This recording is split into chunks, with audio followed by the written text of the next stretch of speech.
I always make fun of people asking, you ask somebody, who are you? And then they tell you they are an engineer.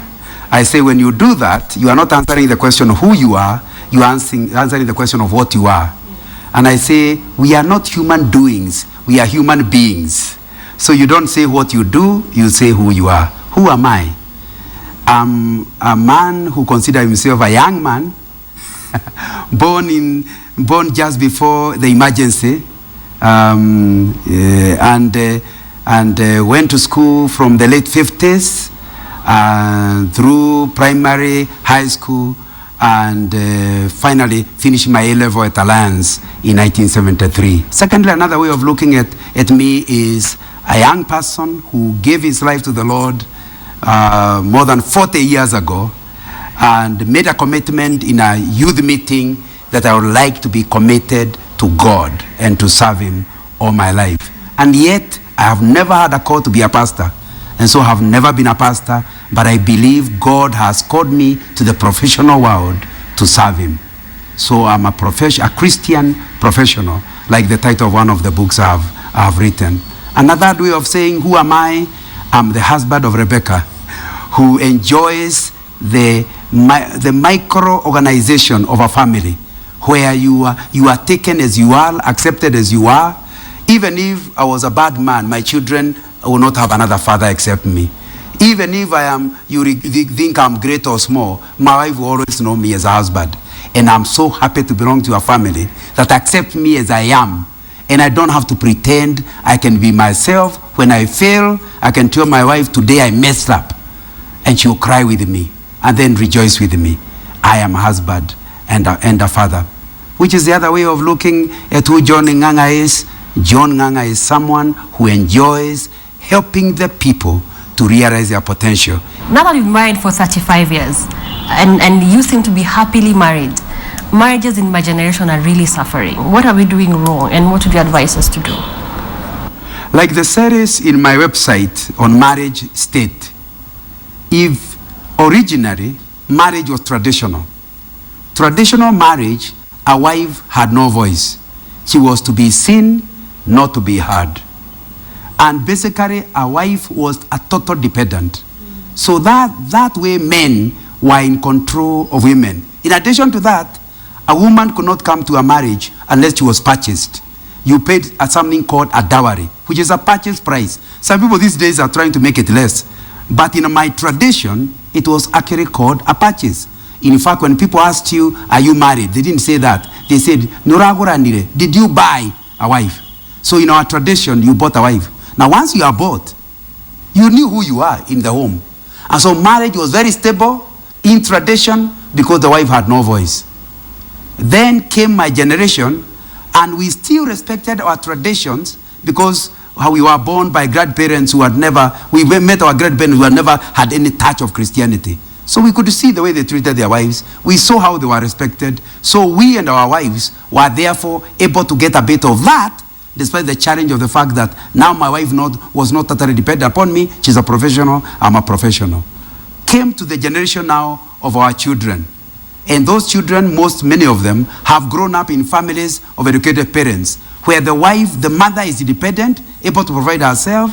The husband is able to do that. So the father and the mother are rather like two individuals. So what has happened?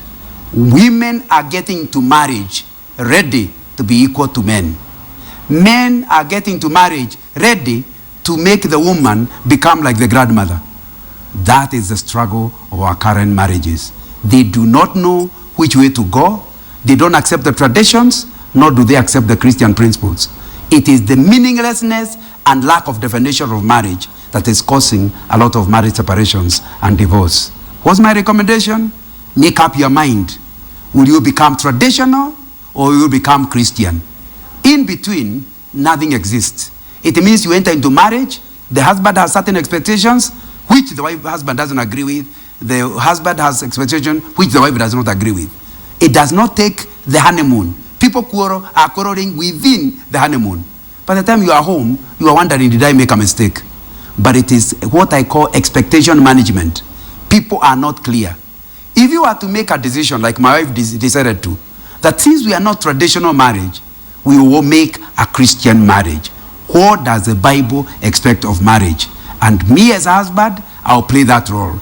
My wife as a wife, she will play that role. Now, our expectations are managed by the scriptures. That way we are able to accept one another and our failures. What does a Christian marriage look like? What are the values that make a Christian marriage? The Christian values, first of all, they are not in the head. They are written in a document. Just like in 2010, Kenya wrote a constitution that's the mother of all laws. The Christian mother of all laws is the Bible, and it's in writing. And like if you go through my meditations, you'll find I take the scriptures. For example, marriage is not man's idea. Marriage is God's idea. Adam at no time did he decide I need a wife. He never even knew he needed a wife. It's God. So that creates the first value of marriage. That's not your idea, it's God's idea. So you are not to run marriage the way you want. You run it the way the manufacturer wants. When you buy a mobile, my generation is accused of buying a mobile, never bother to look at the manufacturer's manual. So you buy at 45,000 worth mobile, and all you do is ring and receive. Surely that's a number of worth 2,000. So unless you're willing to read the manual, don't buy a mobile worth more than 2,000 shillings. It's the same thing with marriage. The Bible is a manual for a Christian marriage. So the first thing is, the first Christian value is marriage is God's idea. His manufacturer. I intend to live my marriage the way he intended it. Value number 2, he actually, in talking about marriage, he says, if you are going to have a marriage, you must live. Genesis chapter 2, verse 18 to 24. For this reason, a man shall leave father and mother and be joined to his wife. In paraphrase, you do not join your wife until you have decided in your head you are ready to live to part with your parents. But can you imagine that those two values, if you have them, it means that you understand that in your marriage, it's not a contract of 2 people. It's a contract of 3 people. There is husband, wife, and God.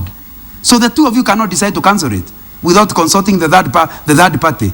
I normally say marriage is not a contract, it's a covenant, because God is in it. So you don't just say, I'm dumping you. You have to explain it to the third party in the relationship. That's a Christian value. That's why a Christian cannot just pick and drop a wife like a football. Advice is something you consider. And you don't receive advice from one person. You receive from here, from there. The decision you make is on a husband and wife. It's a full parliament with full voting rights. The others are just advisors. And any wise family seeks advice. But any wise family does not act on advice. It evaluates the advice and makes a decision. That's a Christian value. Now that you're retired, John, you do so much mentoring and teaching and motivational speaking. So what is your take on mentoring, and what's your advice for professionals right now? The first thing I must say is that the word mentoring is a very new word. When I left university, we didn't look for mentors or call anybody a mentor. But you had people who took advice. You have people you admired. The first qualification I've written in my book, The Character of an Influential Leader, I talk about mentoring. And I say the first qualification of a mentor is a friend.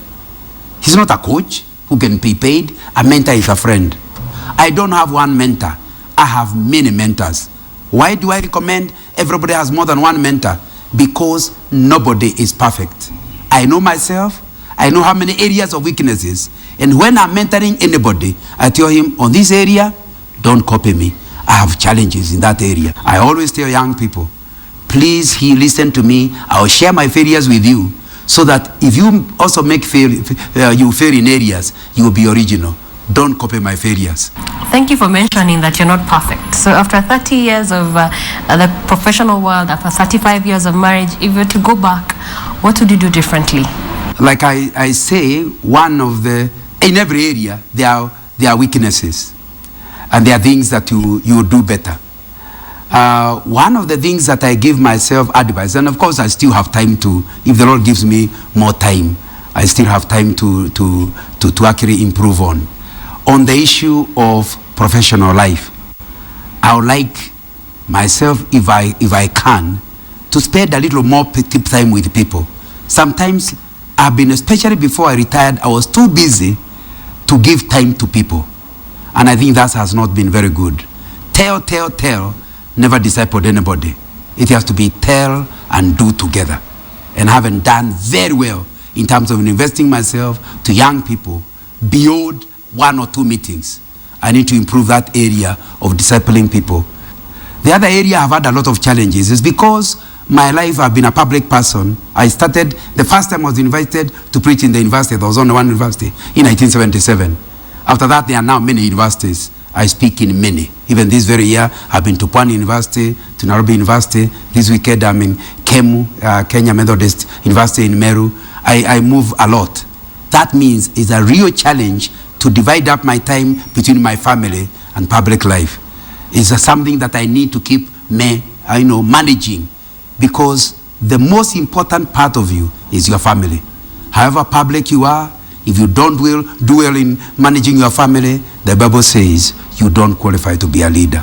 Deacons, elders must first of all manage their home well before they manage the church. And those are areas I struggle with, and I would pray that God helps me even as I move into the future.